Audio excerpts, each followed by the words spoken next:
malgré tout. Ce matin, on va voir un message sur lequel on voit un homme, Pierre, qui a voulu être conséquent avec ce qu'il avait vu. Et en même temps, il s'est planté. Mais Dieu utilise ça. On va aller dans Matthieu, chapitre 26, au verset 30. Après avoir chanté des cantiques, se rendirent à la montagne des Oliviers. Alors, c'était une Pâque très spéciale pour les apôtres. Ils avaient passé 3 ans avec Jésus, à voir des choses qu'aucun humain pouvait voir. Aucun prophète de l'Ancien Testament, même traverser la mer Rouge, c'est spectaculaire, mais voir un homme ressusciter un mort, voir un homme nourrir une foule de 5000 personnes avec un panier magique, des lapins qui sortent du chapeau. Hein?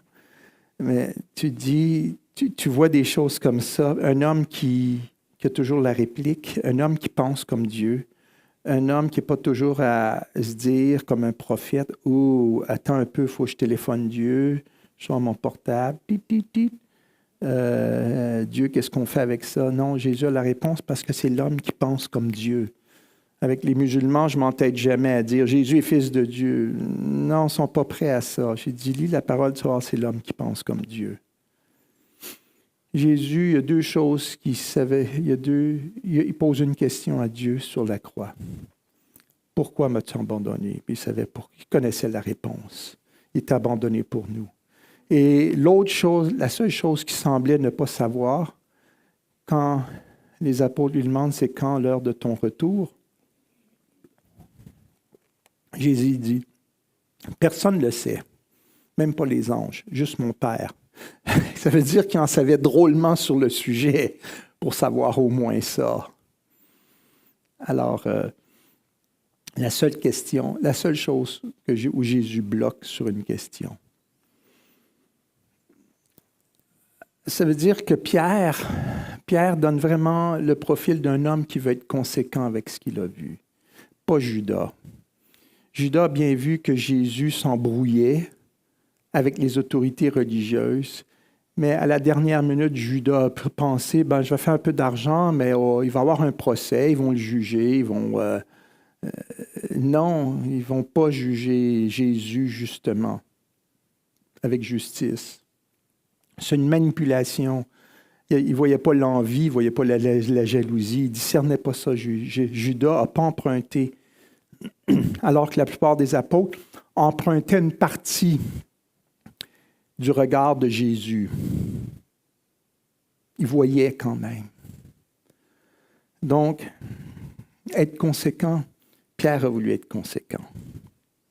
Il faut être conséquent. Dieu nous aime quand on est conséquent. Mais il y a un point, il y a une ligne qu'on ne doit pas franchir. Il ne faut pas être valorisé par ce qu'on peut faire et par ce qu'on peut naître, où on peut être. Allez pas chercher votre valorisation. Ça va détruire l'œuvre de l'Église. Et Pierre n'était pas prêt. Pierre avait besoin d'être brisé, voir la ligne de démarcation. Le reste, c'est l'œuvre de Dieu, ce n'est pas ton œuvre. Alors, ils se rendent à la montagne des Oliviers.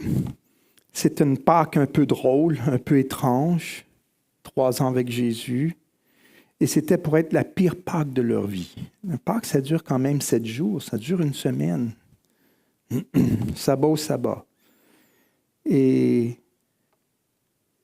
c'est devenu la pure Pâque de leur vie. Et ils en ont vu des Pâques. Depuis qu'ils sont tout petits, on leur parle de la Pâque, on leur parle de pourquoi on célèbre la Pâque, pourquoi les Juifs existent grâce à ce salut de Dieu, sinon on aurait été éliminés. On existe pour être un témoignage de Dieu sur la terre, on est le peuple de Dieu, et la Pâque est là pour nous rappeler de cela. Alors on fait tout le temps les petits trucs que les jeunes enfants font jusqu'aux adultes. On célèbre la Pâque en famille, et ça depuis plus de 1000 ans, depuis Moïse. Et Pierre a grandi avec ça, et là, c'était pour être la pire Pâque de sa vie. Jusqu'au premier jour de la semaine, où c'était la plus belle Pâque, la Pâque la plus fantastique qu'un être humain. Il y a une Pâque qui invitait toutes les nations. La plus extraordinaire des Pâques. Mais quand ça s'est gâté, Jésus leur dit, verset 31, « Je serai pour vous cette nuit une occasion de chute. » Ça veut dire, vous allez franchement vous planter, vous allez pécher, vous allez pas faire l'affaire, vous n'allez pas être à la hauteur. Vous allez être des lâches, c'est ce que ça veut dire. Car il est écrit, « Je frapperai le berger et les brebis du troupeau seront dispersées. » Mais après que je serai ressuscité, je vous précéderai en Galilée. Pierre, prenant la parole, il voulait être conséquent, hein? Il dit, « Même si tu étais pour tous une occasion de chute, tu ne le serais jamais pour moi. » Jésus lui dit, « Je te le dis en vérité, cette nuit même, avant que le coq chante, tu me réuniras 3 fois. » Pierre lui dit, « Hey, non! Même s'il me fallait mourir avec toi, je ne te renierai pas. » Et tous les disciples dirent la même chose. Pierre était vraiment l'humanité qui découvre Jésus et qui veut être conséquent. On découvre Dieu, on veut être conséquent. C'est normal, on veut être conséquent. On veut faire quelque chose. Écoute, tu n'es pas n'importe qui, tu es le Fils de Dieu. Il faut que je sois prêt à donner ma vie pour toi. Et on tous dit la même chose. Et là, il y a un phénomène qui se passe qui est vraiment curieux. Je ne pourrais pas vous donner la réponse entière, mais comme une question. Là-dessus, Jésus alla avec eux dans le lieu appelé Gethsémani. Il dit aux disciples, « Asseyez-vous ici pendant que je m'éloigne. » Il prit avec eux Pierre et les 2 fils de Zébédée. Il commençait à éprouver une tristesse jusqu'à la mort. On le voit dans Matthieu et dans Luc, cette partie-là. On ne le voit pas dans les 2 autres évangiles. On voit la tristesse de Jésus, mais on ne voit pas l'interpellation qu'il demande aux disciples de prier avec lui. On voit juste sa tristesse dans les autres évangiles. Il commençait à éprouver de la tristesse et des angoisses. Il leur dit, « Mon âme est triste jusqu'à la mort. Restez ici et veillez avec moi. » Oh là! Oh, oh, oh, oh, oh, oh. Qu'est-ce qui se passe si on arrive à notre question? Pardon. Coupe le son.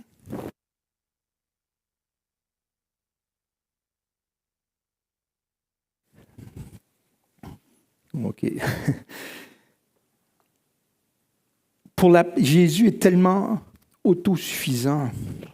Il marche sur l'eau, calme les tempêtes, et fait ce qu'il veut avec les éléments. Il nourrit une foule.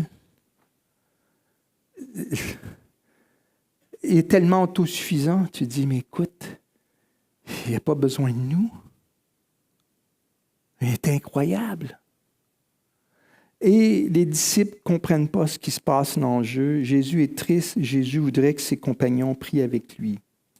Mais attention, faites bien attention pour ne pas confondre avec les moments où nous avons besoin d'attention. Nous avons besoin d'être aidés. Nous avons besoin d'être un centre d'intérêt. Jésus n'a jamais cherché à être le centre d'intérêt. Ça a toujours été son Père. Mais il voulait que les disciples l'accompagnent dans cette tristesse, qu'ils comprennent ce que Jésus, pour la première fois, c'est comme si Jésus avait besoin de sa camaraderie, de sa communion fraternelle. Pour la première fois, Jésus avait comme un besoin, on peut dire psychologique. C'est ce qu'on pense. Mais à quel niveau, c'est dur à dire, c'est là ma question. Je ne peux pas exploiter, aller au-delà de ce que le texte dit. Je me contente de ce que le texte dit. Et c'est comme si son père dirait, ça fait partie de tes souffrances, ça va être la solitude, ça va être l'abandon de tes camarades. Ça fait partie du prix à payer pour l'ensemble de tous les péchés de l'humanité. Tout.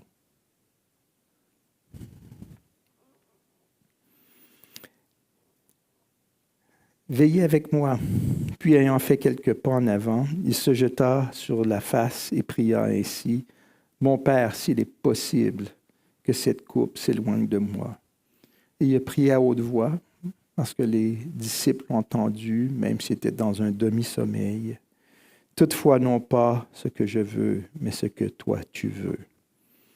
Et il y vint vers ses disciples, qu'il trouva endormis, et il dit à Pierre, « Vous n'avez pas pu veiller 1 heure avec moi. » Pierre, tu vas être conséquent avec ce que tu as été témoin, mais tu es incapable de m'accompagner, incapable de voir que moi, maintenant, j'ai des besoins. Ou moi, je veux que vous veilliez avec moi parce que vous êtes en danger. Vous êtes en danger.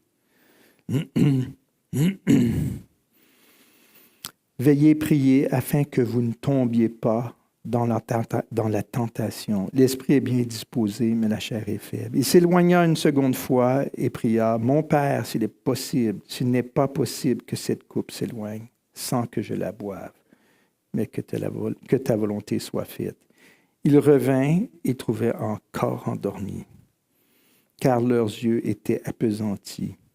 Il les quitta et s'éloigna. Il pria pour la 3e fois, répétant les mêmes paroles. Puis il alla vers ses disciples et leur dit, « Vous dormez maintenant et vous vous reposez. Voici l'heure est proche et le Fils de l'homme est livré aux mains des pécheurs. Levez-vous, allons, voici celui qui me livre s'approche. » Pierre, tout d'un coup, a revoulu être conséquent. Il a sorti son épée. Puis il faut se battre pour le royaume des cieux. C'est une chose horrible, parfois, de vouloir ajouter notre humanité. C'est beau tout ça. Quand vous voulez rajouter quelque chose au royaume des cieux, faites bien attention. Et c'est ce qui se passe dans la politique américaine en ce moment avec le Christian nationalism, le nationalisme chrétien, où lorsqu'on regarde le contenu, très fragile théologiquement, il ne reste plus grand-chose. Quand on regarde leur discours, c'est vide. Ça, c'est l'extrême. Mais à mi-chemin entre la bonne théologie et la mauvaise théologie, on peut souvent s'y retrouver. Faire bien attention. Pierre voulait être conséquent. Pierre a suivi Jésus jusque vers la salle du souverain sacrificateur. Et là, il a nié Jésus, mais à plate couture, là, qu'on dit 3 fois, en disant « Non, je ne le connais pas ». Et là, il a pleuré amèrement quand il a entendu le coq. Pierre est en train de rajouter un clou, une épine, une souffrance à Christ. Lui qui avait été son camarade, lui qui avait accompagné Jésus, lui qui avait été disciple de Jésus, qui avait été témoin, qui a voulu être conséquent avec ce qu'il avait vu, rajoutait à Christ un autre clou pour le faire souffrir encore. Dieu l'a laissé dans sa solitude. Dieu a laissé Jésus dans sa solitude en disant, « Mon fils, les êtres humains ont besoin des uns des autres, mais cette fois-ci, parmi ton lot de souffrance, il va y avoir l'abandon de tes disciples, toi qui espérais de quelque chose d'eux. » Et une illustration que j'ai de notre humanité qui veut parfois s'impliquer sans réaliser le danger que nous sommes, c'est l'illustration suivante. Vous l'avez tous vu. Vous avez un gros fossé avec des flammes et vous avez des gens qui arrivent au bord et le seul pont pour traverser, c'est une grosse croix et l'autre côté, c'est le royaume des cieux. C'est typique comme image des années, c'était dessiné dans les années d'avant la guerre.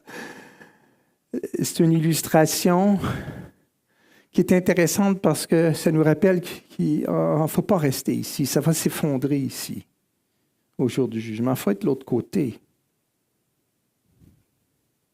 Et Pierre disait, c'est lui le sauveur de Dieu, c'est lui le Messie, c'est lui la solution, c'est lui le pont.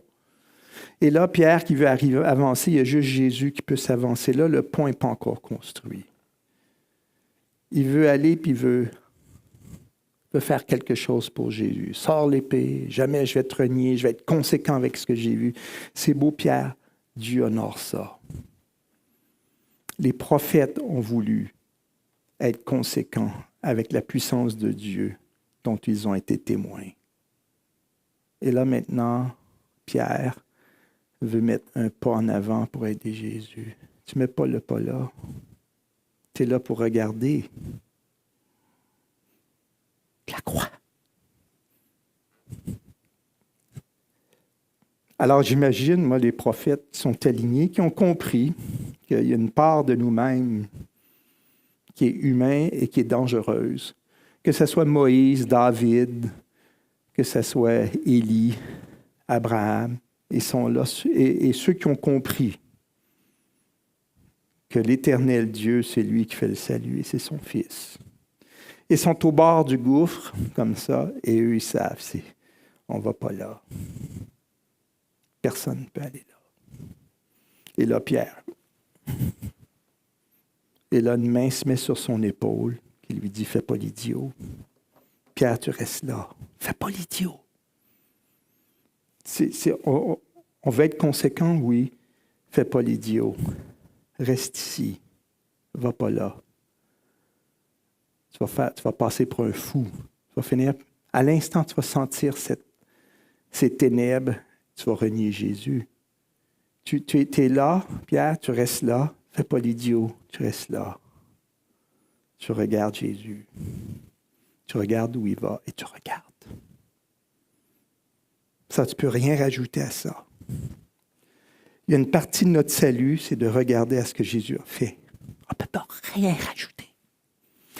Et je vois trop dans des ministères chrétiens, etc., où un leader part un beau ministère, ça va bien, mais là, ça devient sa valorisation. On n'est pas ici sur terre pour être valorisé parce qu'on accomplit. Sentons-nous inutiles devant la croix. On regarde. On regarde ce qu'il fait. Si ce matin, vous n'êtes pas convaincu que vous connaissez réellement Dieu, que vous êtes réellement sauvé, sachez deux choses. Vous êtes là pour regarder, mais vous ne devez pas rester là. Vous devez aller de l'autre côté, dans la présence de Dieu. Hey, c'est bête, là. Si je reste ici, ça s'effondre. Si je ne suis pas de l'autre côté, je ne suis pas à la bonne place. Qu'est-ce que je fais? Il n'y a qu'un pont. Et tu peux rien rajouter, même pas un petit clou pour construire le pont. C'est Jésus qui le fait à la croix. C'est ça la grâce de Dieu. Tu regardes ce que lui a enduré pour toi. Et ce qu'il a enduré pour toi, il a dû avoir son lot de souffrance en voyant des gars comme Pierre qui ont voulu rajouter et qui l'ont abandonné dans la solitude. Quoi d'autre? Amen.